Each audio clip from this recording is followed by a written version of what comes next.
Als het goed is, zijn we live. Ja, als het goed is kun je dat zien. Ja, ik zie het ook. Ja. Wachten we totdat we kijkers hebben of begin ik gewoon? Wat jij wil. Ik zie dat er 4 mensen kijken, dus we kunnen nog heel even... wacht, ik zie... wie zie ik? Ja, ik kan het heel slecht zien, geloof ik. Een brilletje? Ja. I forgot my glasses, it's downstairs. So. Oh, Kimberly says hi. Hi, Kimberly. Hi. And I can see Cynthia. Yeah. En Suzanti. Oh, that's nice. Well, helemaal goed. I'll give it to you, Daniel. Nou, een hele goede avond allemaal. Van harte welkom bij Next Level Talks. En vanavond hebben Rosita en ik een gesprek met CSNU medium Paul Jacobs. Paul Jacobs is eigenaar van de House of Spirit in Duitsland en is tevens ook een tutor aan het Arthur Findlay College in Engeland. Reist over de hele wereld om seminars, trainingen en demonstraties te geven. Rosita Balkari gaat vanavond met Paul in gesprek op zijn Engels. En ik ga proberen om alles voor jullie te vertalen naar het Nederlands. Ik heb plechtig beloofd dat ik zal ademen tussen de vragen. Dank je wel.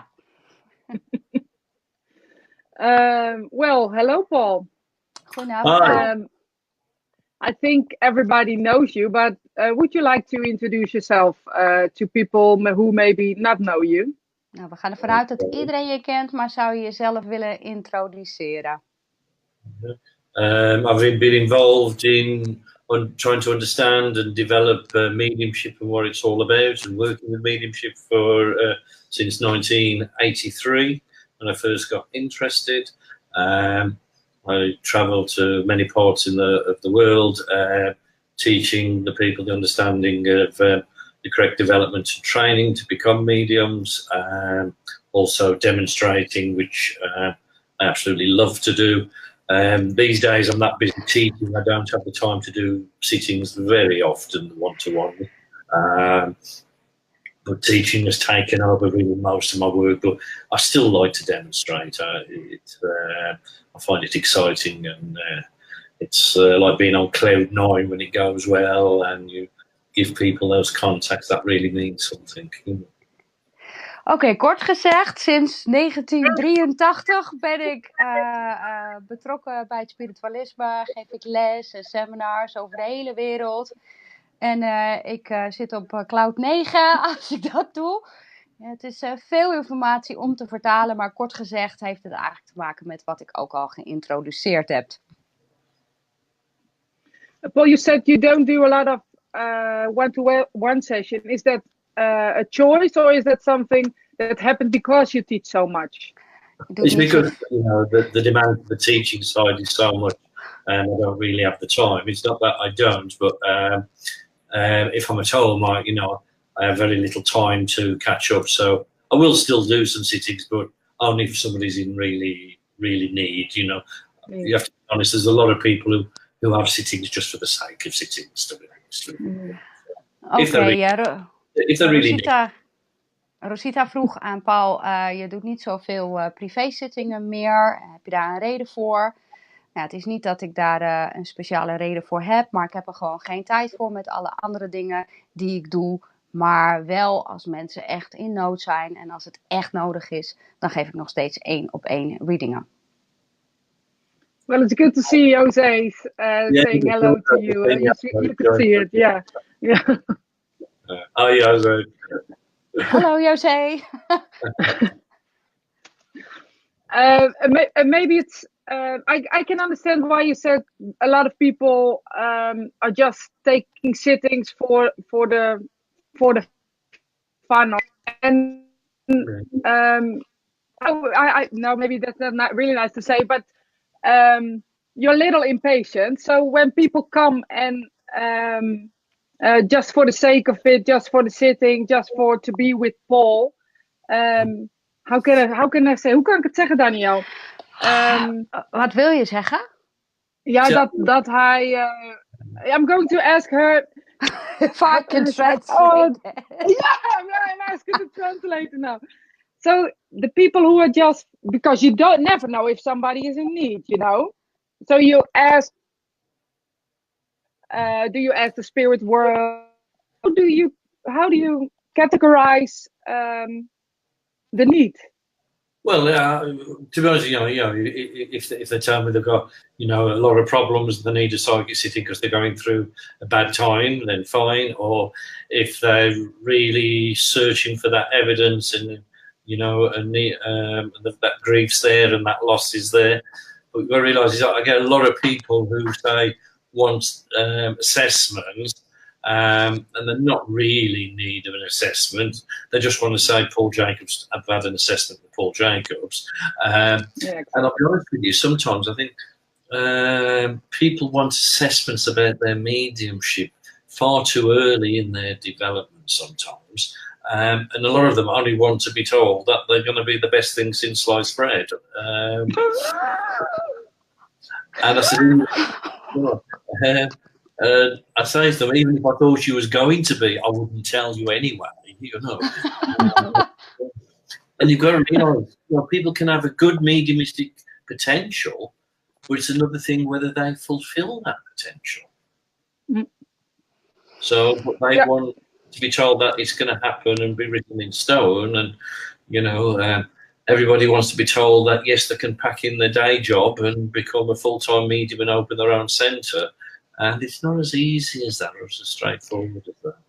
Okay, I'm going to translate this. Rosita vraagt eigenlijk aan Paul, is er een reden waarvoor je liever geen zittingen doet? En wanneer bepaal je dan om wel een zitting te doen en wanneer niet? Maar eigenlijk ook om een lang verhaal kort te maken, is dat er veel mensen gewoon maar een assessment willen van Paul en graag willen horen dat ze het beste medium zijn en dat ze morgen hun beroep neer kunnen leggen en een centrum kunnen openen. En dat het gewoon veel te vaak is dat mensen te snel in hun ontwikkeling een reading willen of willen weten waar ze staan in hun ontwikkeling. Ja. En die gaat niet diegene vertalen van het brood. Het beste zin is opgesneden. Nee. Nee. She was translating and I said, you didn't go to translate the joke from the sliced bread. She said, no, I'm going to translate that. So, and so is it really true that people just want the assessment because it's from you? Yeah. And what if you don't feel the potential of the medium? Are you honest with that? Yes, but what you have to do is you have to then tell them what their potential is. So you've got to give them a positive as well. And I think the problem with a lot is that so many, right in the early of the journey, have decided they want to be a full-time medium. And it's not that they're not mediumistic, but it's not meant for everybody to be their full-time work. And then also, what we have to look at when we do assessments, which I'm careful of, somebody may have a good potential and ability, but you've got to look at the other aspects of their life, whether their life is the right time, whether their life allow it, what commitments they've got financially, home-wise, family-wise, relationship-wise, business-wise. They're all ingredients that will make a difference. I can remember one lady, you'd know her, I won't mention her name, and I knew her quite well, done a lot of training with me, came for an assessment, and I said, you don't really need one. And, well, you booked it, so come and have your assessment. And I said, you're not going to be doing this work to the degree and quantity as soon as you would like. And her face dropped. And I said, I knew you wouldn't like what I said. And I says, but let me tell you why. I says, I already know you've got 2 children. I said, but I know being a mother has got to come first. And a few weeks later, she got in touch with me. She didn't know at the time, but she was pregnant with another child. Okay. It's a bit long. De vraag was eigenlijk is, als je een assessment doet, ben je dan altijd eerlijk? Nou ja, het antwoord is daar ja op. Maar het is wel belangrijk dat je dat op een positieve manier benadert. En dat je ook blijft kijken naar de situatie. Op het moment dat dus iemand moeder is het dan aannemelijk dat je ook in je potentieel, in je mediamieke gaven ook echt fulltime gaat werken. Want gezinsleven, zakelijk, financieel, telt daar ook gewoon in mee. Maar Paul is wel eerlijk om aan te geven wat je talent is. En als er geen mediamiek talent is, zal hij het ook zeker zeggen. Now I lost my question because I was listening to Danielle. Sorry for that. Paul, and you're honest, and I asked the question, but I know you're honest. And I think that what really a lot of people like about you, or maybe don't like about you. Like me for my honesty, some people don't like me for my honesty. So it swings and roundabouts. Yeah. Well, that's not your problem, to be honest. Yeah. If we're starting to be honest, let's do so. But I really forgot my question. But what I wanted to ask you is, well, you do a lot of training, you do a lot of teaching, and people come to you. So if they, how can I say, don't have a potential to be mediumistic, are you saying that in the lessons too? Well, you've got to be careful how soon, because there might be a potential there which is buried deep, and it takes time to bring it to the surface. So you can't rush in to it. And I think what people should really do is if they're interested in the subject, they want to do a journey of discovery and enjoy that journey. And then as you move along that journey, the potential will show of what they can do or what they've got. And then again, it depends on their attitude, their commitment, on to whether they fulfill that potential or how far they take it. I mean, there might come a stage or a time when I say to them, but I wouldn't do it too early, you know, because you could easily jump on somebody and put them down too quickly. So you've got to give people time. And what? Okay. Oh, I'm sorry, Danielle. Oké. Op het moment dat als je veel trainingen geeft, dan komen er natuurlijk ook gewoon veel mensen. En je bent eerlijk. Maar op het moment dat als mensen bij je in de training komen, zeg je dan ook, of als er geen potentieel is in mediumschap, zeg je dat. Nou ja, Paul geeft ook aan dat hij dat niet te vroeg vindt dat je dat moet doen. Omdat als het onderzoek en de interesse in deze materie er is, en het is een potentie wat diep in de ziel zit, dan komt dat eigenlijk vanzelf gaandeweg wel naar voren heen. En dan is het ook weer afhankelijk van de discipline en wat je er werkelijk mee wil. En er komt zeker wel een punt dat hij aangeeft wanneer er wel of geen potentie is, maar niet te vroeg.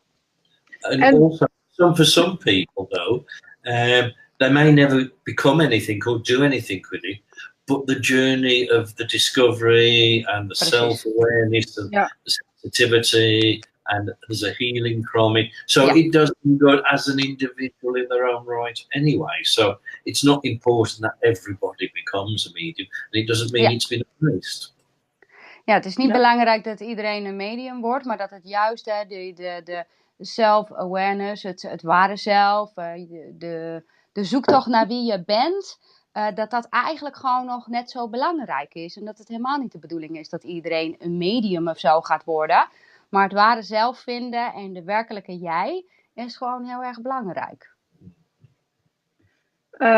Somebody asked, what makes a medium a good medium then? Well, you see, because the medium works through the soul, which is our psychic faculty, I believe everybody can be psychic, and there's no limitation to how good somebody can become, except their own limitations. And again, the training they have. To be a good medium, even though the potential may be there, you've got to spiritualize your psychic faculty. Right? And that's the part a lot of people miss out on.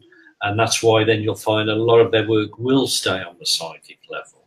So you've got to have an understanding and awakening of your own soul and what it is, and all the ingredients that are there, which is the spirit, the power, the source is the fuel that makes it work. Also, the emotion, which is the base point, and be able to understand their own feelings, emotions, the feelings, emotions of people here, and then be able to blend in the emotions of the soul of the communicator from the spirit world. But then there's also what we've got to look at is what we call the higher mind, the higher consciousness, and that's the mind, because mind survives physical death. So there's a mind within the soul of our people in the spirit world. So it's been able to utilize your higher consciousness with the higher consciousness of the soul in the spirit world, which is a bit difficult for a lot of people because they keep trying to work with their conscious mind in the head from the brain, which stops it happening. I also believe the motive and intent behind why you're wanting to develop your mediumship will also make a difference. But on my website, it says every true medium has to touch that God point once. So I'm not going all religious. Do you need to translate that first before I carry on? Or? Yeah, I think so.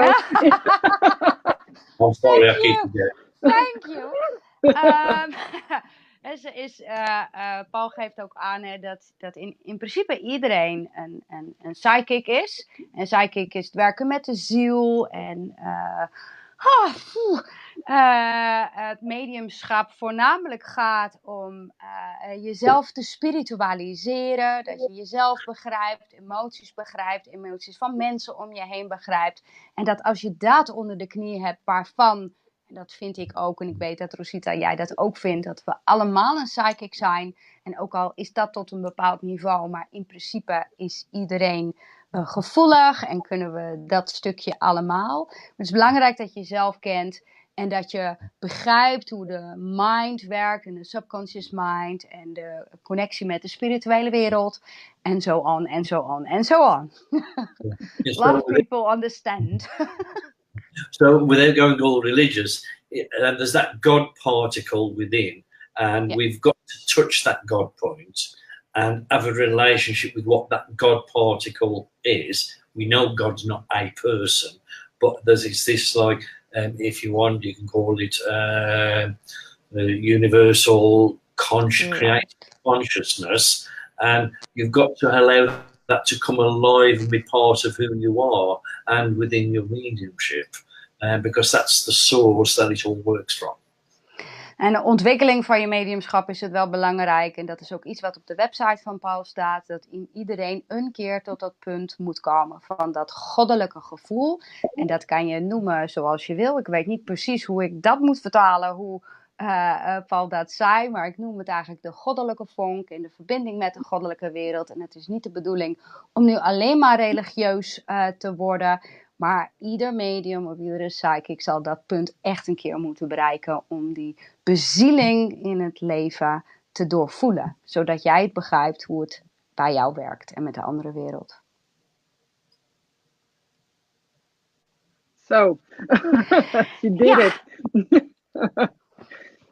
I can see the question, so I'm going to put it up, Paul. I don't know if you can read them, but it's easier that I'll tell them and so on, so on. So can you read that or not? Yeah, I'll be honest with you, I don't quite understand some of the questions. Actually, they're not questions, it's people making their own statements of what they believe. So but can you see in the screen somebody saying what's the true meaning of a medium? Maybe we should leave it there because he said the word medium is just a sticker. Yeah, well, I think if we live in a physical world, we measure everything, so we have to put a label or to everything. It's like the word God is just a label. People can use any word they want, but it's a universal word. You know, a medium. We use the word medium. It's because it's that contour between this world and the next. We're in the middle between a person with the soul here to that person, that soul without a physical body. So I don't understand really what we're trying to get across by that. Me neither. But we could translate the question in a way what's the true meaning of a medium? If we leave it there, maybe it's easier to answer. That's right. Yeah. Well, a medium is someone who is there to bring that, first of all, that healing to people in need of that loss and grief and that physical pain of losing somebody, bringing the knowledge of mediumship behind mediumship. It's not just helping people with their grief, to bring that knowledge and understanding that the spirit and the soul is eternal and a reality, not just in this world or just in the next.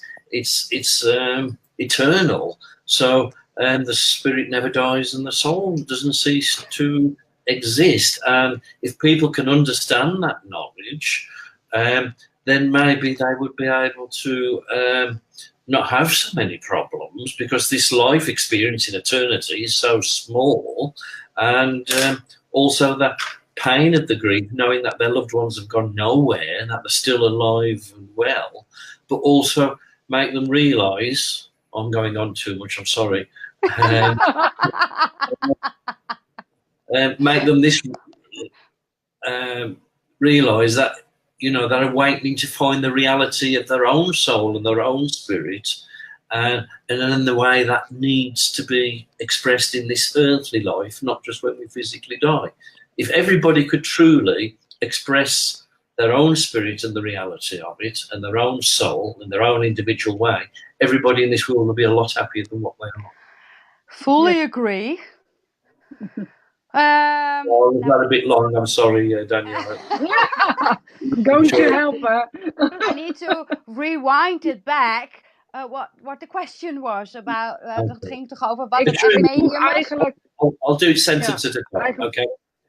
So, nee, ik vroeg eigenlijk aan, wat is eigenlijk het ware mediumschap? Wat is het ware betekenis van een medium? En daar gaf je antwoord op. Nou ja, inderdaad, hè, de healing faculteit die er is in het bruggen bouwen, en dat het leven, als je na de fysieke dood, dat gewoon doorgaat en dat het oneindig is en dat het universeel is. En dat het niet zo is dat als je dierbaren overleden zijn, dat het dan weg is en verdwenen is. En als medium ben je een communicator tussen de twee werelden, door de bewijzen die je levert. En daar de troost en de healing te bieden in het feit dat je dierbare er nog steeds is. En het belangrijkste daarin is echt de healing die daarbij vrijkomt. Kort gezegd, van lang gemaakt. Ja. So Paul. No, you go. No, you can go. We don't have to die to be spirits. We're spirit here and now. You know, so that mediumistic communication should touch the soul of the recipient to bring that awakening, to make them search personally for the reality of their own spirit and soul and how it needs to be expressed. Oké, dus het gaat er ook om dat de ziel ook in dit leven geraakt wordt en hoe dat uitgedrukt wordt en dat het levend wordt. Paul, if you think about in all these years, you teach mediumship and you do demonstration, what touched you the most? Wat heeft je het meeste geraakt in al die jaren van dat je mediumschap onderwijzen hebt? You know, from the day, it's when that communication, you've touched a soul that you know it brings that change and that difference, bringing them hope again, releasing the pain, giving them that power and strength to be able to live life again and make that difference within their own life. And also you've got to look at from the communicator's point of view, because the communication is not just about the recipient, it's the need of the spirit communicator, you know, what they need to express, because they're also maybe needing healing and comfort, to maybe to put right things they didn't do, mistakes they made with their people when they were here. So it's on both sides. Ja. Nou ja, Rosita vraagt dus inderdaad, hè, wat is het meeste wat je eruit gehaald hebt, het mooiste? En het gaat voornamelijk om de communicatie met de andere wereld, dat je de ziel raakt en dat er hoop is en dat het leven verandert en dat er hoop op leven is. En dat het niet alleen maar om de ziel hier gaat, de spirit hier van de ontvanger, maar ook van degene die overleden is. Is dat daar ook healing ontstaat en dat het daar ook nodig is. Dus het is het raken van de ziel, zodat het leven weer helemaal vorm krijgt. En weer gelukkig door het leven heen gaat.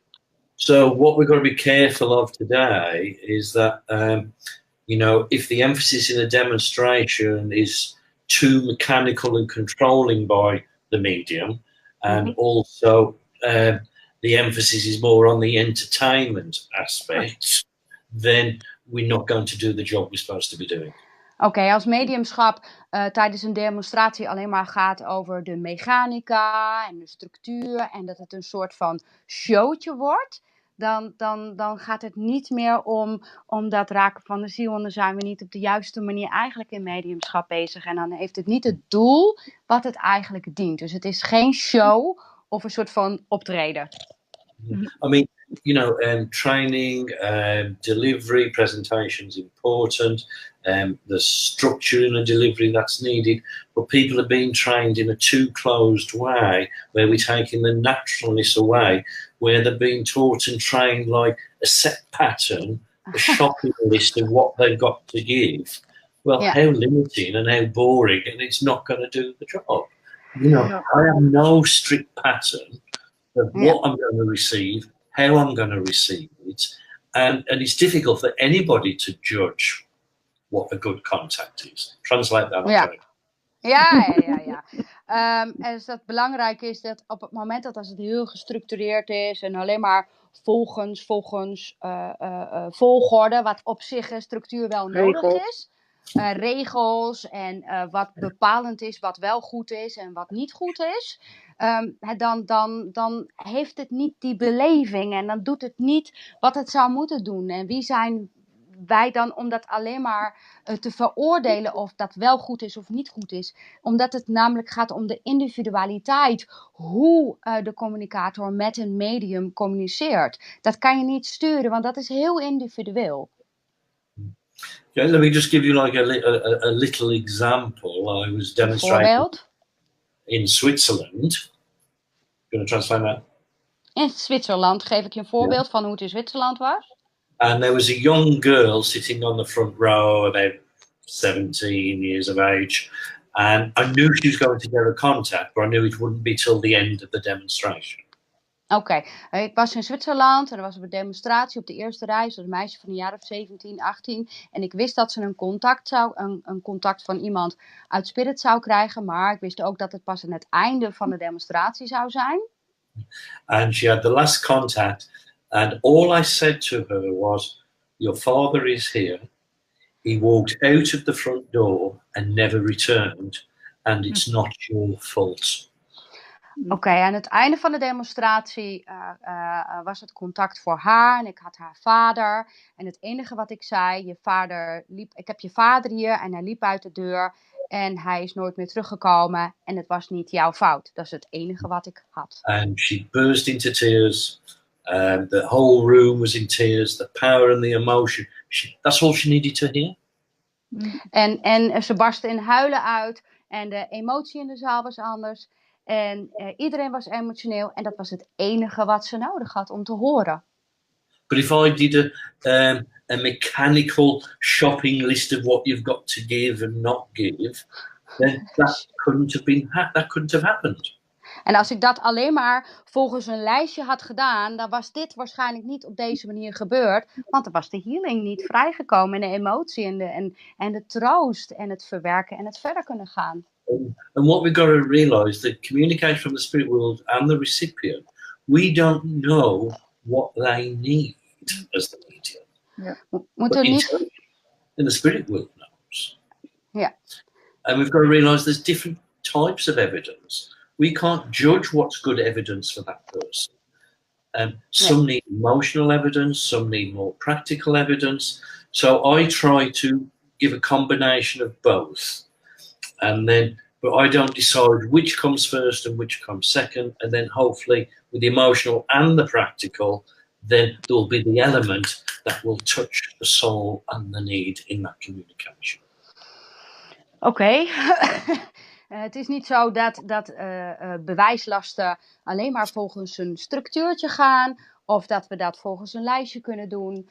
Maar dat het juist gaat dat sommige mensen een hele praktische bewijsbaarheid nodig hebben en sommige mensen emotie als bewijsbaar. Want wij weten niet als medium wat belangrijk is voor de ontvanger of voor de communicator. En als we dat helemaal zouden blokken volgens een lijstje, ja, dan gaan we daar ook tussen zitten. Terwijl het juist belangrijk is dat we het de andere wereld laten doen. En Paul gaat dan vaak naar de combinatie van emotie en van praktisch om uiteindelijk het mooiste voor elkaar te krijgen, zeg maar.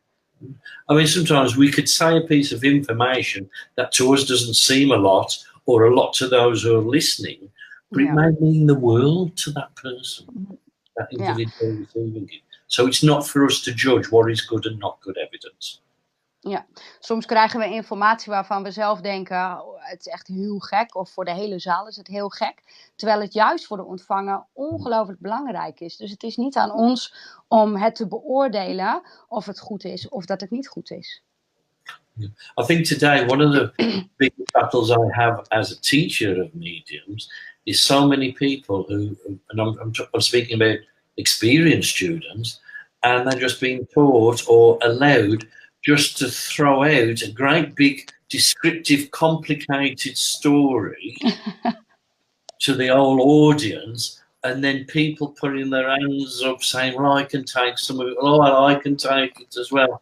And if the medium's not confident and trusting, they'll let the person who answers the strongest take it when it may not be for them. We don't know how much of the story is understood. You know, if I was grieving and wanting that first contact in the audience, I wouldn't want to put my hand up having to fight with a dozen other people for that person from the spirit. You know, I'd rather the medium say, oh, I've got Dad here, can I come to you? Your father wants to speak to you. Yeah? Yeah. I'm very intrigued by your words. Eigenlijk waar het om gaat is dat het belangrijk is dat het bewijsbaar is. En dat het tegenwoordig de mediums maar van allerlei hele lange verhalen eruit gooien. En dat er 6, 7 handen tegelijkertijd omhoog gaan. En dan als je daar zit voor de eerste keer en je wil graag wat horen van je geliefde of van je dierbare en je hoort iets. Ja, dan steek je je vinger op. Maar dan is het misschien te algemeen. En dat is een beetje het probleem met hedendaagse mediums. Dat er maar te veel informatie gewoon uitgegooid wordt. Throwing out mediumship, I think you mean. Yeah. I understood. We all understand. I mean, if you've got an audience of 100 people, you can make up a story, create it, and throw it out, and somebody will claim it. You know? It doesn't always prove a lot to me, to be truthful. Especially, you know, a certain generation, certain cultures, there's so much information somebody can.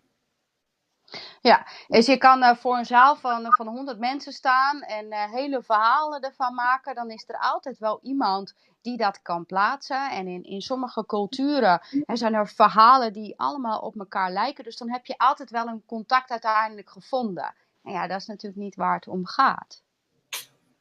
Somebody asked a question, what you were talking about. Somebody asked something about that. I think I know the answer, but I'm going to ask it anyway. But how can you be more specific then? Hoe kun je specifiek zijn dan? Well, surely if you're capable of receiving what information you are, then surely the spirit will know who they are and who they want to speak to.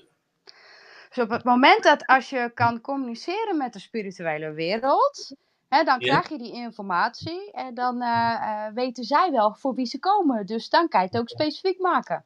And because people are scared of being wrong, what they're getting may be genuine, but they play safe. They give it in like, say, they might say, oh, there's a man here and he's got bringing back a memories to do with a boat. Well, there might be a dozen people in the audience who knows a memory with a man with a boat. But what are the memories? Or they say there's a connection or there's a reference. But they've got to say what the connection is or what the reference is. And then it takes it to the next specific level. That cuts down the number of people who understand the context. Dus je kan, de vraag is hoe kan je het dan specifieker maken? Nou ja, weet je staat voor de zaal, je maakt contacten met een man in de spirituele wereld en die heeft het over een boot. Nou ja, dat is natuurlijk best heel safe. Hè? Mediums spelen vaak op safe daarin, omdat ze bang zijn om het fout te hebben, in plaats van specifiek daarin te zijn. En iedereen heeft wel een herinnering met een boot. Hè? Dus wat is de herinnering dan met de boot? Vertel het verhaal over de boot. Yeah. Vertel het. I'll give you a little example. The last time I was a student, I was in the sanctuary at the Arthur Findlay College, so there's 90 students there, and Gordon Higginson made me get up to do a contact, and the contact was for him. And I finished the contact, and I thought I'd done very well, and I sat down, and he looked at me, and he said, "Have you finished?" And I said, "Yes." And he said, "So you don't want to be a good medium?" I said, "Yes." He said, "Well, instead of just telling me the piano, she played the piano, tell me what type of music she played on the piano. Because if the piano's there, the extra information is there." Ja, oké. Ik kan me nog herinneren dat ik de laatste keer student was. En dat was in het sanctuary van het Arthur Findlay College. En toen moest ik een contact maken. Had ik les van Gordon Higginson. Ik heb een contact voor hem gemaakt. En aan het einde van het contact zei hij tegen mij: "Ben je klaar?" Ja, dus je wil geen goed medium zijn. Jawel. Ja, maar in plaats van dat je alleen maar het hebt over de informatie van de piano, wat voor soort muziek werd er dan gespeeld op de piano? Want als de piano er is, dan kan je ook dieper duiken naar wat voor muziek het dan is wat gespeeld is. We play safe. We're scared of being wrong. And being scared of being wrong and somebody saying no to you is the thing that holds people's mediumship back more than anything. Do remember your words. It doesn't matter if you get it wrong. You need to get it wrong to understand how to get it right. We all remember that word. It's in my brain. Waar het eigenlijk om gaat is dat mediums gewoon heel vaak bang zijn om het fout te hebben. En daardoor op veilig blijven hangen. En dat geeft mij gelijk weer de herinneringen aan de woorden van Paul. Dat is ook iets wat ik heel vaak zeg. Het maakt niet uit dat je het fout hebt. Je moet het fout hebben om te begrijpen hoe je het goed moet doen. Nou, iedereen die les heeft gehad van Paul weet dat. I've been working with the students today on working with the clairvoyant imagery of what they're seeing. And what a lot of students do is they just describe their experience and what they're seeing, which will mean nothing to anybody. A big, complicated, descriptive story. What we want to know is, what is the fact? What is the evidence from it? Because then everybody's sitting there listening to the descriptive story to see how they can turn it into fitting one of their people. You know. Do I need to do this too then? It's funny. It's funny. Paul legt uit over... My favourite expression. Yeah, that one. Oh God. Oh God. Paul legt uit dat hij met de studenten momenteel werkt in het zien. En dat studenten dan alleen maar beschrijven wat ze zien. En alleen maar die plaatjes beschrijven. Terwijl dan eigenlijk je helemaal niet weet waar het over gaat. Want het is alleen maar een beschrijving van de plaatjes die je ziet. Maar het vertelt eigenlijk helemaal niks. En de bedoeling is dat je de diepte ingaat. Maar wat vertelt het dan eigenlijk? Wat is dan het verhaal? Swallow the picture. Slik het verhaaltje in. But sometimes people don't look at the simplicity and the obvious. You can't presume. So we have to look at that simplicity, and like you say, then digest it and what the fact is. You know, one lady I was doing an exercise where I was getting them to work with one. I said, I do not want a descriptive story of your experience. I just want simply a couple of sentences. What is the statement of fact and evidence? Yeah. And she says, oh, well, I was in the countryside. I could see a farmhouse. There was fields. There were woods. And I can see the sun shining and the birds are flying. I says, beautiful. But what's the evidence? She said, I don't know. I said, you saw a farmhouse? She says, yes. I said, you saw the fields? Yes. You didn't say what was in the fields. Oh, it was full of cows. I said, well, then if you've got a farmhouse, a field full of cows, then the obvious, then you've either got somebody who's a dairy farmer or a cattle farmer. Wat betekent dat laatste? Vleesboerderij, dus iemand die koeien slacht. Oké, nou ja, daar was een student en die moest dan inderdaad ook gewoon voelen. En er kwamen allemaal plaatjes en er kwam een heel verhaal over velden en boerderijen en een heel verhaal eromheen. Maar eigenlijk moet het gaan over een aantal punten en daar heldere statements over maken. En ja, die student maakte er een heel verhaal van. En uiteindelijk was het gewoon of een boerderij of een vlees. Wat zei je nou? Vlees? Ja, melkboerderij of een slachtboerderij. Oh, want ze zagen een boerderij met koeien en een veld vol met koeien. Nou, dat zal inderdaad hoogstwaarschijnlijk gewoon een melkveehouderij zijn. Dus iemand in de spirituele wereld die een melkveehouderij had. Dus we maken er veel te veel van. Veel te ingewikkeld. Het moet simpeler.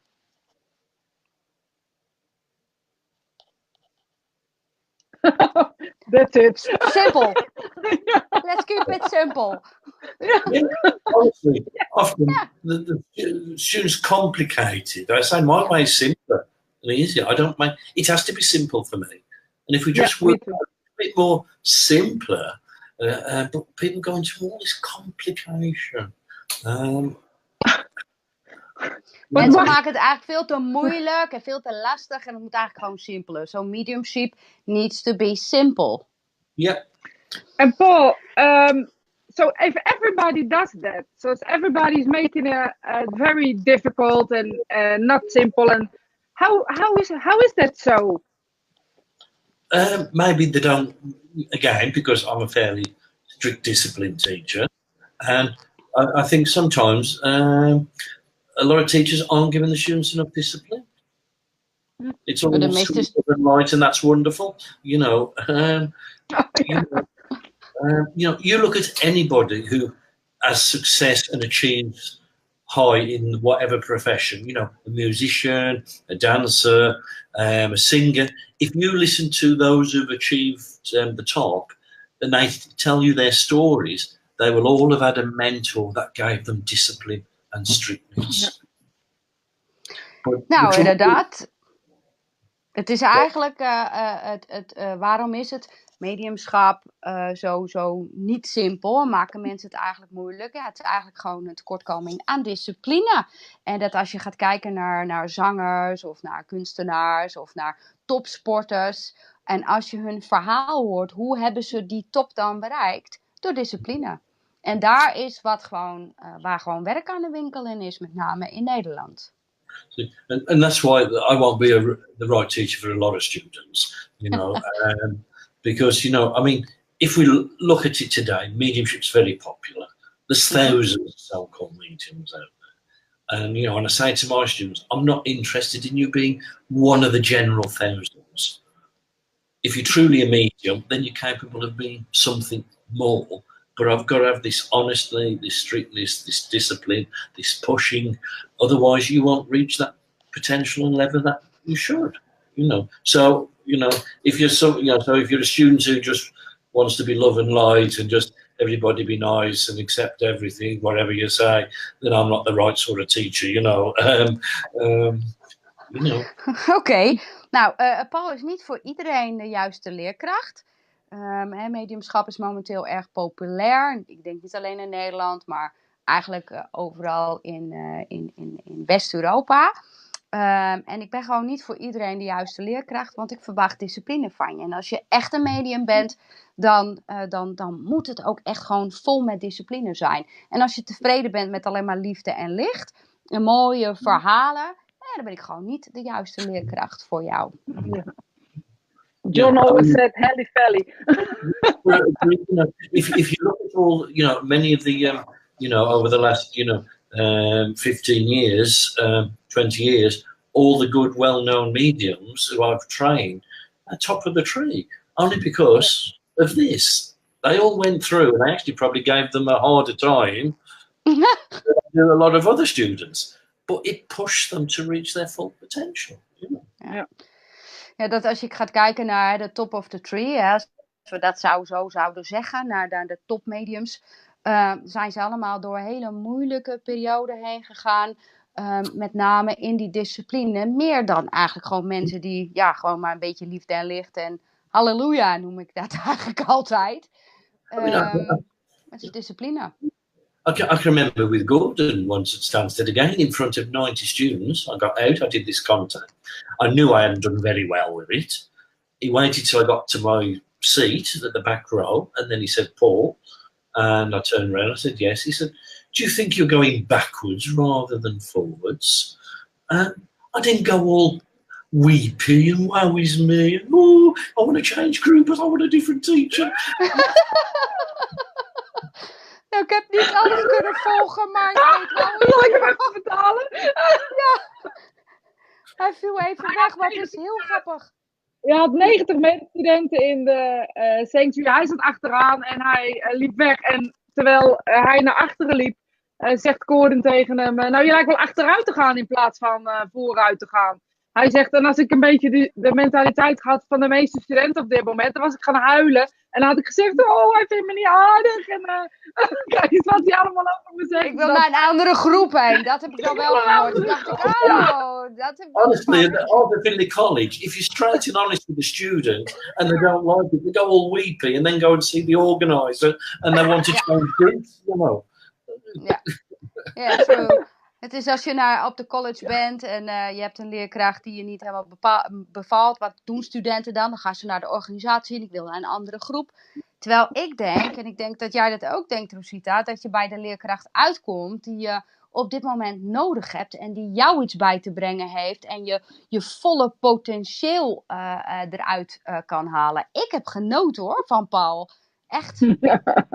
She said she enjoyed your lessons, Paul. Somebody just asked a question. Do you have a good tip for all mediums? And yes, put naturalness first, then technique and structure second. Okay. Trust, surrender, and don't allow a no to affect you. I think that's really beautiful. Ik weet niet precies wat de vraag is. Stond die ertussen dan, Rosita? Ja, do you have a good tip for all mediums? Heb je een goede tip voor alle mediums? Oké, jezelf zijn en je eigen persoonlijkheid, vertrouwen, overgave. Natuurlijk mediumschap. En niet bang zijn voor nee. Ja. Nou, dat is heel simpel. Yeah. Ja. Let's make it simple. Ja, dat is. Let's see. If I can see. Cor, I think you sometimes with some student didn't understand or work for it. So he must be referring to some classes or something. Yeah. You see that? I mean, I can remember one group I had at the Swanenhof, and they were all very experienced students, and a lot of them already working, and it was only a small group. And at the end of the day, I said, you've put yourself in an advanced group, not me. You're the ones who decided you're advanced. I said, I'm not a kindergarten teacher. I remember that. And I said, secondly, I'm not a therapist to sort all your negativity from your past. I said, if you haven't sorted out all your rubbish from the past, then you shouldn't be in an advanced group. No. Totally true. Totally true. Het is belangrijk dat hij kan zich herinneren van een groep op de Zwanenhof. Nou, volgens mij ben ik daarbij geweest. Ik weet niet precies wat de vraag van Cor daarin is, of de opmerking. Maar ik kan me dat herinneren, is dat je inderdaad in een advanced groep zat. Daar zat ik ook in. En ik heb je niet in een advanced groep geplaatst. Ik heb je zelf in een advanced groep geplaatst. Maar zorg wel dat als je je rotzooi nog niet opgeruimd hebt of de negativiteit uit je leven, ja, dan ben je gewoon nog niet in een advanced groep. Want als je in een advanced groep bent, dan ben je waarschijnlijk al werkend. Maar je moet wel eerst gewoon je rotzooi opruimen. En ik ben niet je therapeut, ik ben niet je psycholoog. En niet je kleuterjuf. En ook niet de kleuterjuf. She forgot the kindergarten teacher. You see, a lot of people haven't done enough self-development, okay? Because if you're going to do this, you've got to be strong emotionally, mentally, spiritually, and with what's happened in your life in a physical, material sense. Because the spirit world have only got you and your makeup as a person, and then they're trying, if they've got all that negativity, emotionally, mentally, spiritually, and from the physical experience, then they're trying to build their mediumship with no strong foundation. Ja, het is belangrijk dat je eerst gewoon jezelf leert kennen en vanuit daaruit je ziel laat groeien en je weg gaat vinden. Want de spirituele wereld heeft alleen maar jou en je eigen make-up van wie je bent. En daar moeten ze het eigenlijk van hebben. Dus het is gewoon heel erg belangrijk. Ik denk zelfs wel de basis, denk ook dat Paul daarop doelt, van jezelf ontwikkelen. Dat echt het allerbelangrijkste is. Je moet sterk zijn, je moet kunnen omgaan met je eigen problemen, met je gedachten, met je negativiteit. Dus dat is het allerbelangrijkste. So you've got to realize that, the spirit world have only got us as an individual and the makeup of our being to use. Yeah. So the weaknesses in your makeup and personality and character will be your weaknesses in your mediumship. Your strengths in your makeup and character and personality, your emotion and your mind will be your strengths in your mediumship. Ja. Oké, dus je make-up, daar bedoelt hij mee je persoonlijkheid en je karakter? Ja. Ja. Wie je bent. Hoe je bent en wie je bent. Als je onzeker bent, dan kan dat ook je zwakte zijn in je mediumschap. Maar als je bijvoorbeeld een hele sterke mind hebt, of een andere kracht, dan kan dat ook de kracht zijn van je mediumschap. Ik denk dat dat gewoon in balans moet zijn en dat je echt eerst met jezelf in harmonie moet komen. Want uiteindelijk heeft de spirituele wereld alleen maar jou en niemand anders. En daar moeten ze het mee doen. Ja, je krachten zijn ook je kracht in je mediumschap en je persoonlijkheid. Ja. If you've got barriers on your emotions because you don't like people to see them, or barriers because past experiences, well, the emotions, the base points of the communication, so you put in a barrier to the spirit world. Ja, true. True. Oh ja, dat moet ik ook nog vertalen. Ja, je moet vertalen. Ja. Ik zit ook mee te luisteren. Dus als je eigen barrières en je eigen problemen niet kent of niet aangaat, dan neem je dat eigenlijk ook mee naar de andere wereld. Dus als je dat oplost, dan kan dat ook veel meer je kracht worden. Yeah. I mean, Cause just put a good comment on, which is true. Yeah. We forget the spirit people are real people. Even though we believe that,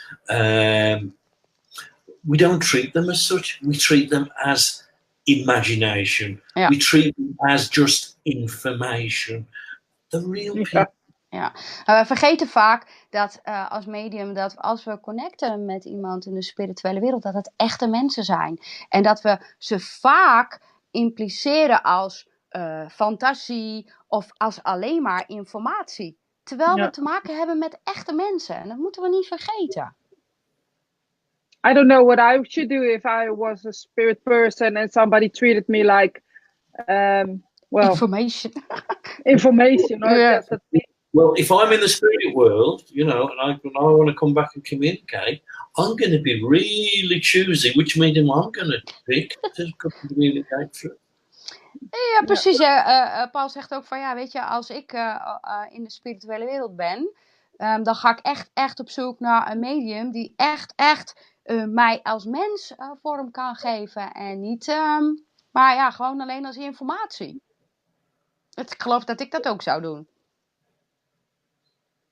If you're going to be a medium, that tells me what I've got to give about myself as evidence. I won't use you.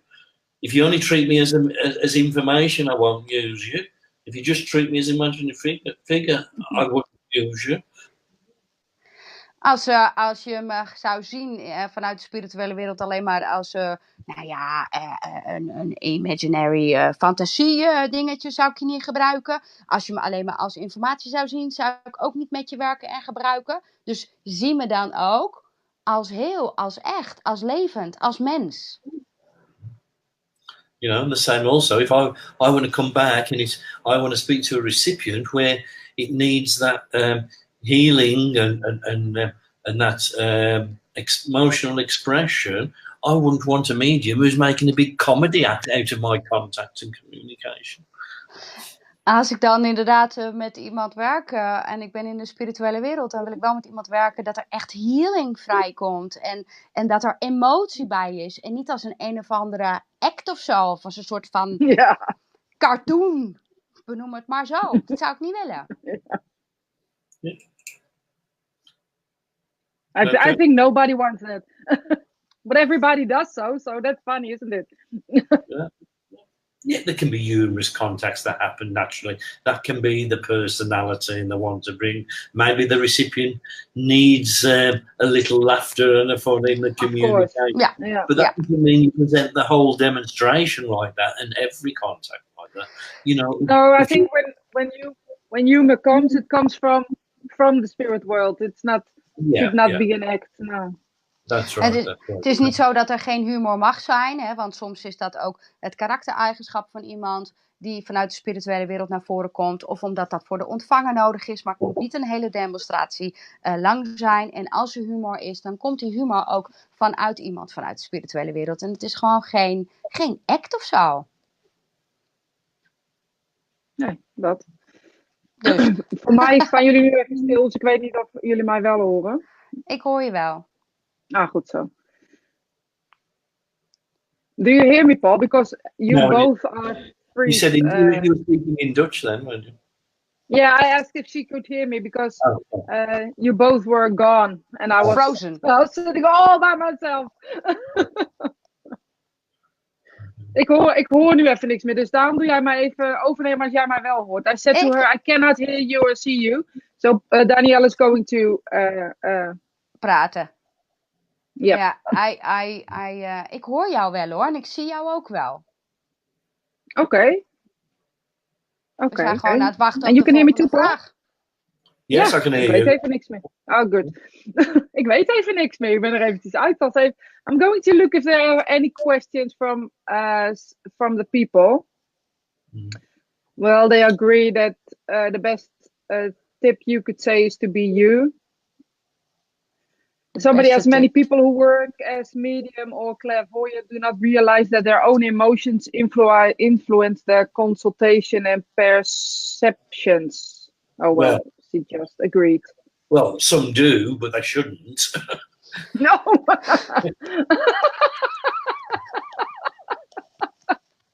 In a way,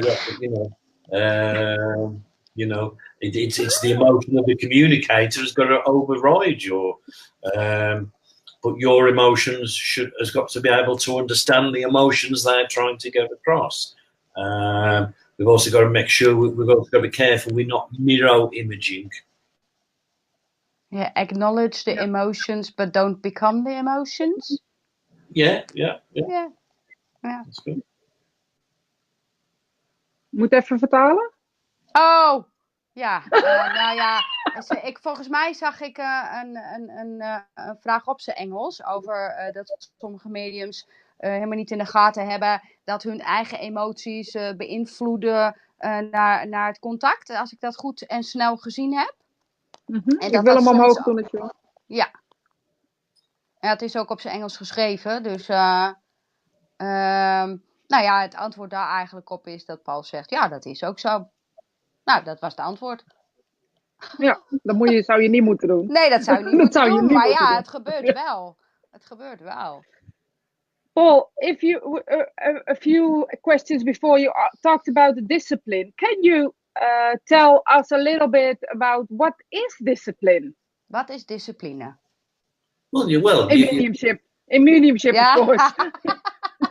Well, you've got to have discipline in the commitments that you give and the time.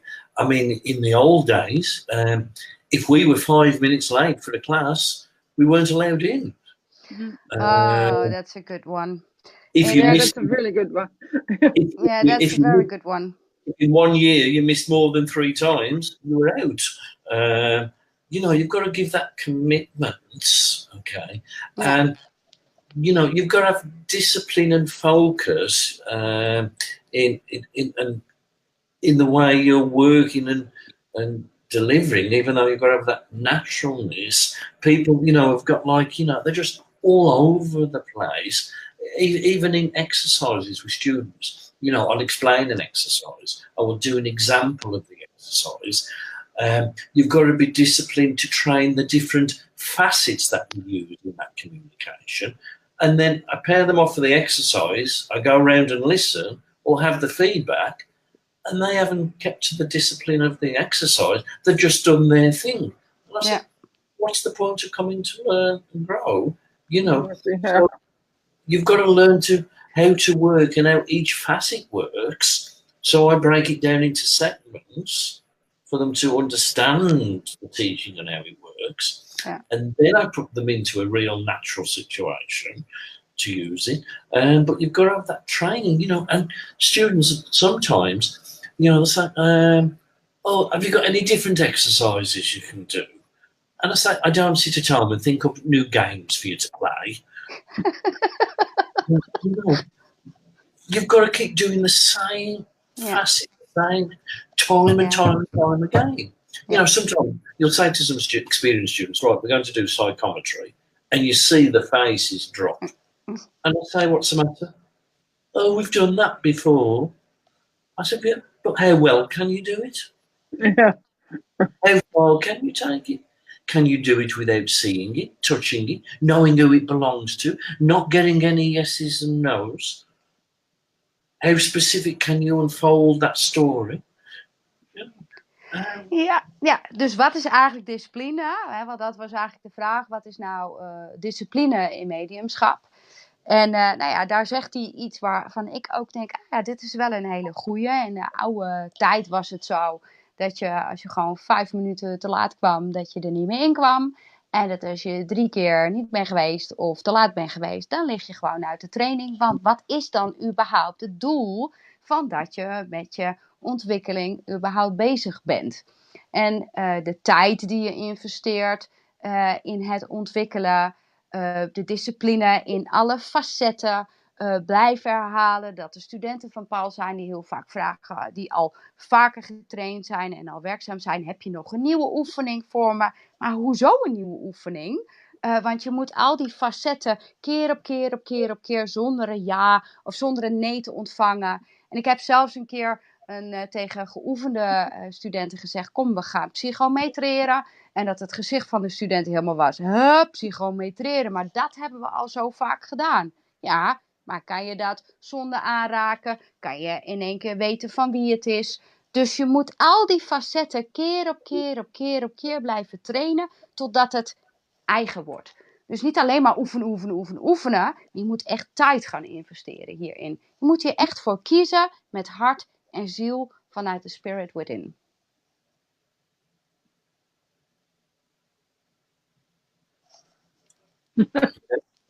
You did a great job. And somebody asked, and discipline to sit for the spirit world.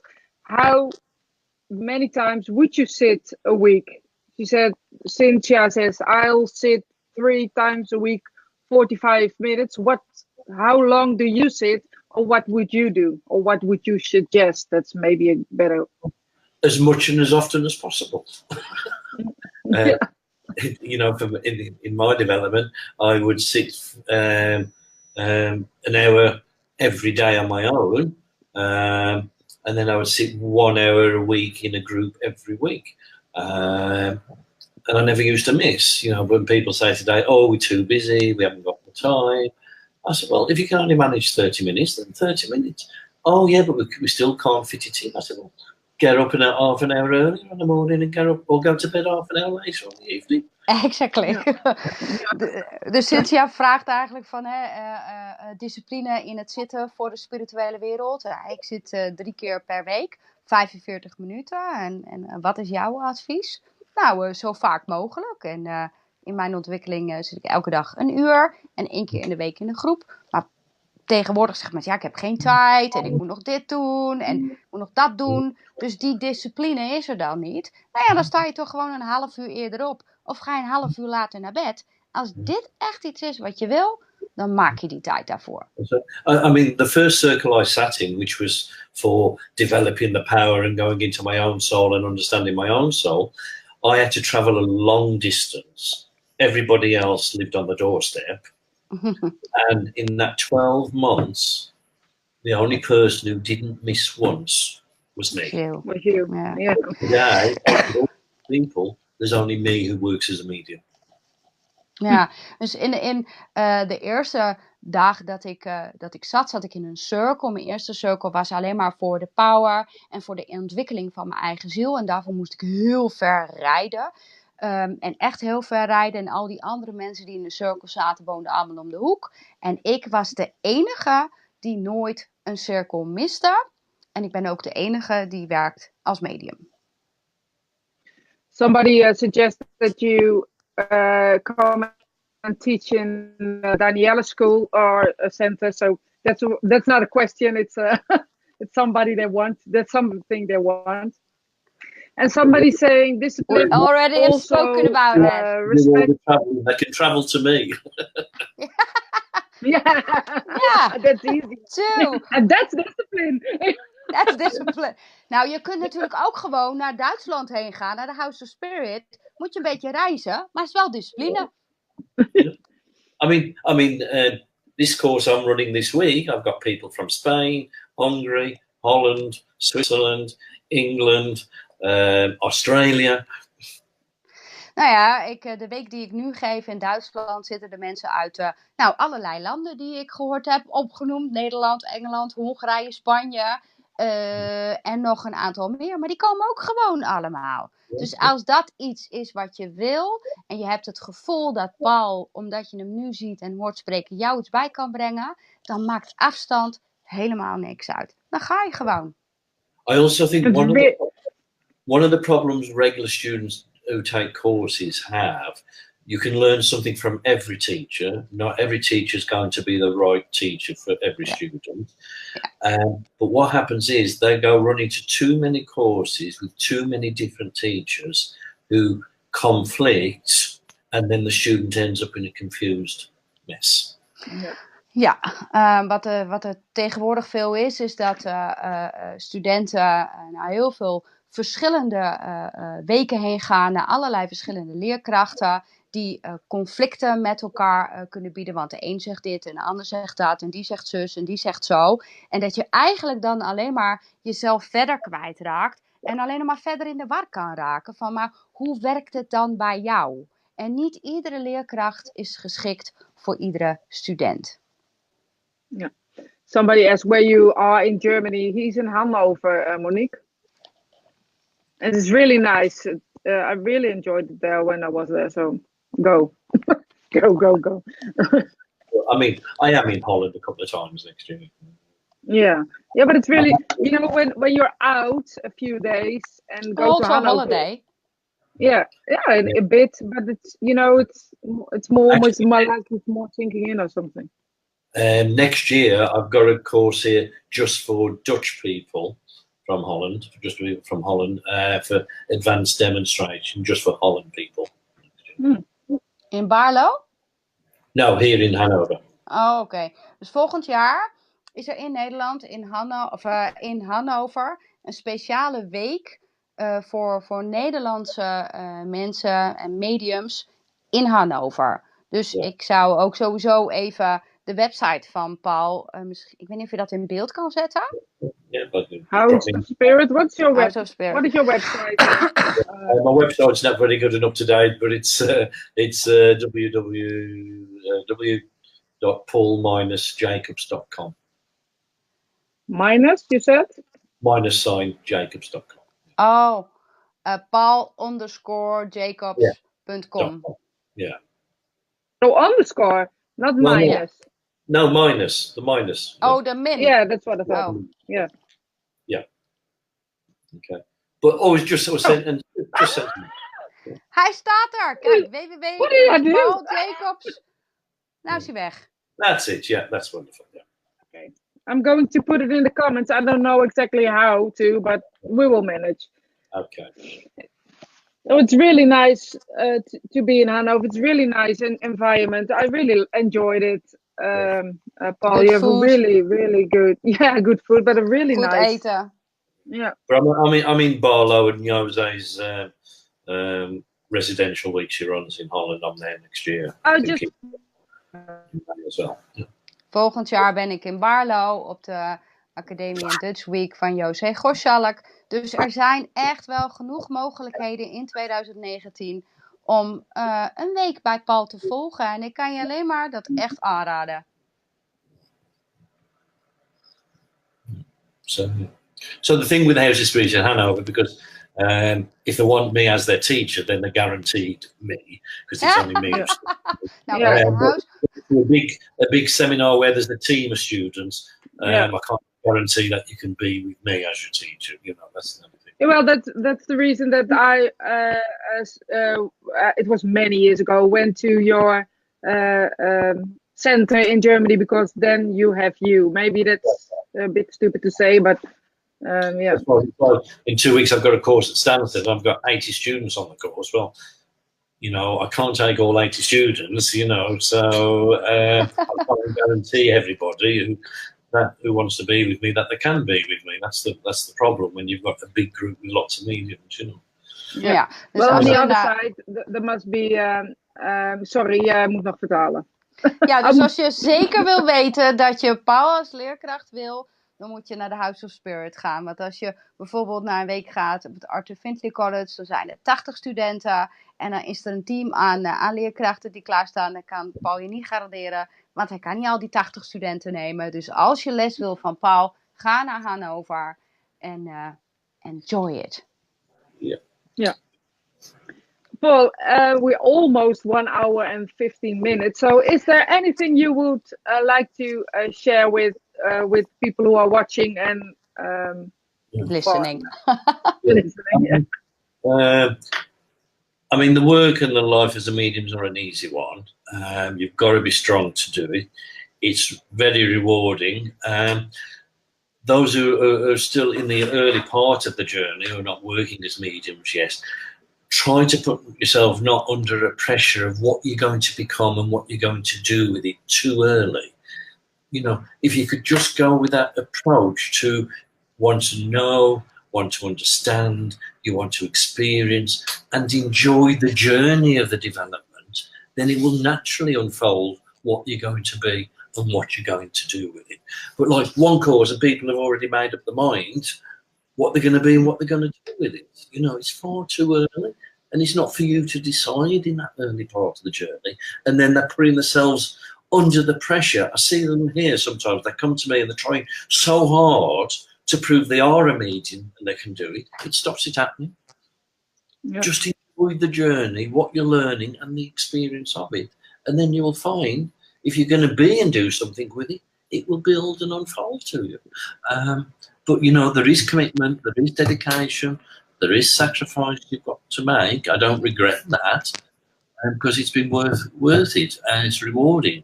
But, you know, don't look at it, though, with the intention of wanting a career change or things like that. It's really got to be what your soul needs to express and do. Yeah. You know. Nou, dat is prachtig. Rosita vraagt, we zijn bijna 1 uur en 15 minuten bezig. Is er iets wat belangrijk is om mee te geven? Is voornamelijk genieten van het avontuur en van het onderzoek van de wijze waarop dit je ziel gaat raken. En niet nu al vastpakken met wat je uiteindelijk gaat worden. En als je denkt dat het een grote carrière verandering gaat geven. Nee, ga vooral door met de ontwikkeling en de zoektocht. En als je nieuwsgierig bent, dan zal het dus eigenlijk als een bloem vanzelf wel open gaan op de manier wat eigenlijk de spirituele wereld met jou ook kan doen. Yeah. She's great. Good. We'll get you a new job as a translator. You can give up your mediumship and become a translator. I give up my mediumship. I will be a translator. I know now what my Join us.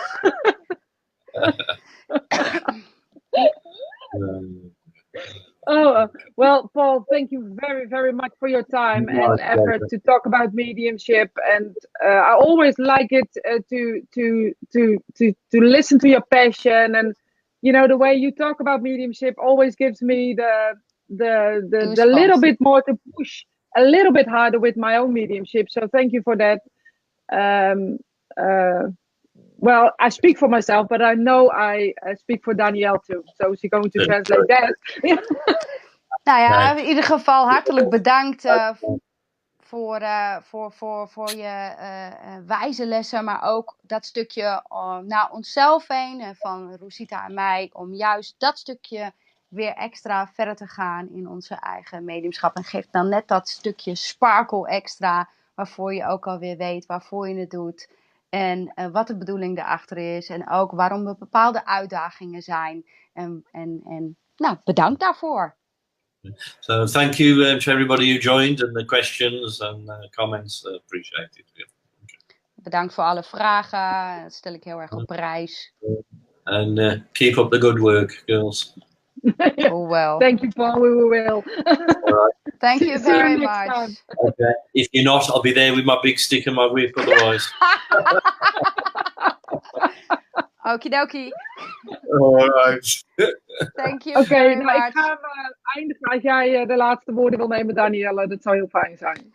Nou, dit was voorlopig de laatste Next Level Talks op deze manier. En op wat voor manier we terugkomen, dan hoop ik dat je in ieder geval tot nu toe genoten hebt van dat stukje extra informatie om mediumschap helder te maken. En ik hoop samen met Rosita dat je de filmpjes die we gemaakt hebben met of zonder gasten, dat je stimuleert om je ontwikkeling op een natuurlijke manier aan te gaan. En zorg dat je discipline hebt. Want je doet het uiteindelijk voor echte mensen in de spirituele wereld. Rosita, heel hartelijk dank.